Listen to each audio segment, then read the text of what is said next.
If you are already familiar with the lore of the Backrooms, then you may already be aware of godlike entities such as the Red Knight, Nostalgigaius, Argos, Blanche, the Keymaster, the Game Master, and many more. However, what you may not know is that all of those aforementioned entities, as well as several others, are in fact functionally gods, and were all once part of a pantheon that ruled over the Backrooms in ancient times. Practically every element of the Backrooms is in some way attributed to the Pantheon or a member of it, making them responsible for the very creation of the Backrooms itself. This is the premise of the Backrooms Pantheon canon, and today we will be explaining the Pantheon as a group. The primary source of information for this lore is the Backrooms Pantheon wiki, which will be included in the description if you would like to check it out for yourself. Now, with all that out of the way, let's dive in. First off, it's important to note that the Pantheon's actual existence isn't really common knowledge in universe. We as readers know about it, and it does objectively exist, but the average Backrooms wanderer would only see it as ancient superstition at best. This is primarily because most in-universe information about the Pantheon comes from secondary sources like archaeological evidence from levels once inhabited by the Lost, such as level 51. So an average wanderer wouldn't look at the Red Knight, for example, and assume anything beyond him just being a powerful entity. They wouldn't know or believe that he is actually an undead god from an ancient pantheon of other powerful entities. But on that note, let's discuss what these gods in this pantheon actually are. According to manuscripts written by the Pillar Scribe, the most fundamental and powerful force in existence are concepts. Concepts are personified as the Pillars, the highest authority responsible for everything. They have created, oversee, and encompass every reality, and therefore every canon of the Backrooms, from the fandom wiki to the Wikidot, even to Kane Pixels and American Horror Stories, and everything else in between. Each pillar represents a unique concept, and every possible concept theoretically has a corresponding pillar. They even transcend all forms of narratives and fiction itself, with one page showing the real-life authors of Backrooms lore being influenced by the pillars to write whatever they dictate. Pillars are less characters and more background forces of nature, pulling the strings from behind the scenes and spinning the threads of fate. By now, you're probably wondering what any of this has to do with the Backrooms, or heck, even the Pantheon. Well, basically, the objective of a pillar is to spread the influence of its respective concept. Their primary means of achieving this is creating or adopting beings throughout every reality to serve as their avatars, like pieces in a game of 5D chess. These avatars act as extensions of the pillars, which are basically their oversouls, but they can also have their own independent motives and personalities, especially if they were pre-existing beings who became avatars rather than being created by their oversoul. Usually, avatars will group together in alliances to govern their respective reality, and the Pantheon is one such example. But this also means that basically every godlike being in every version of the Backrooms is an avatar. For example, in the lore of the Backrooms Convergence wiki, there is an entirely different group of avatars in that universe known as the Royal Court. But that's a story for another day.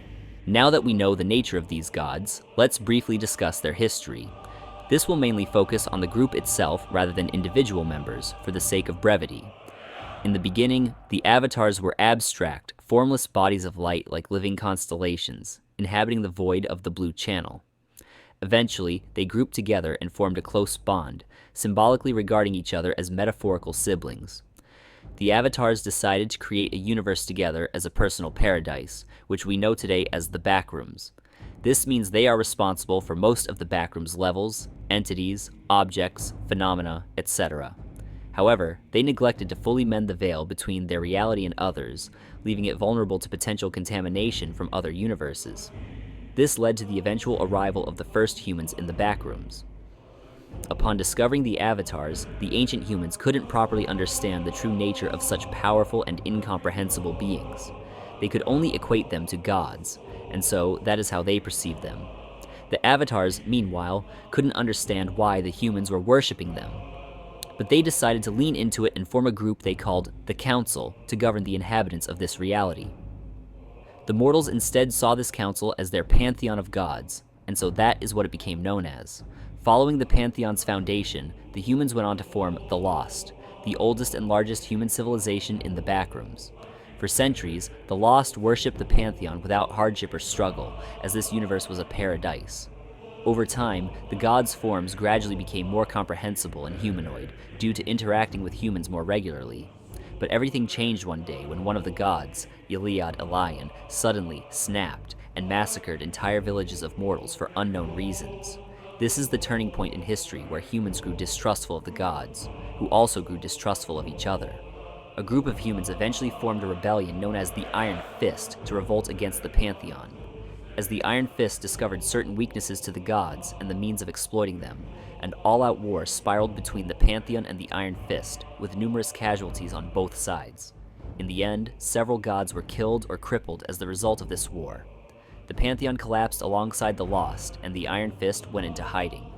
This was also the point in which the Backrooms transformed into the desolate, liminal state that people recognize today.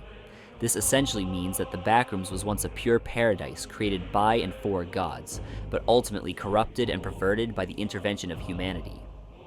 Today, the Pantheon as a group is non-existent, but some of its members still remain, albeit in a much weaker state. Some of them have reunited, but not all yet. And as the gods reunite, the Iron Fist also seems to be re-emerging in new forms like the UEC and Backrooms robotics to finish what they started. Now bear in mind, that's only the surface lore, but there's also much deeper lore that warrants its own videos. While I would love to briefly summarize the lore of individual Pantheon members, it would simply be too much to fit into this video. It's highly recommended to do your own research on the canon and its lore yourself, or watch some of my videos dedicated to individual Pantheon members like Nostalgia Gaius and the Keymaster. Again, the primary source of information for all this lore is the Backrooms Pantheon Wiki, which will be included in the description if you want to check it out for yourself. Anyways, that's all for today. Thank you so much for watching. If you enjoyed this, make sure you guys support the channel by liking this video, subscribing, and leaving a positive comment. All this helps the video and makes it so we can make more videos like this in the future. We'll see you guys in the next one.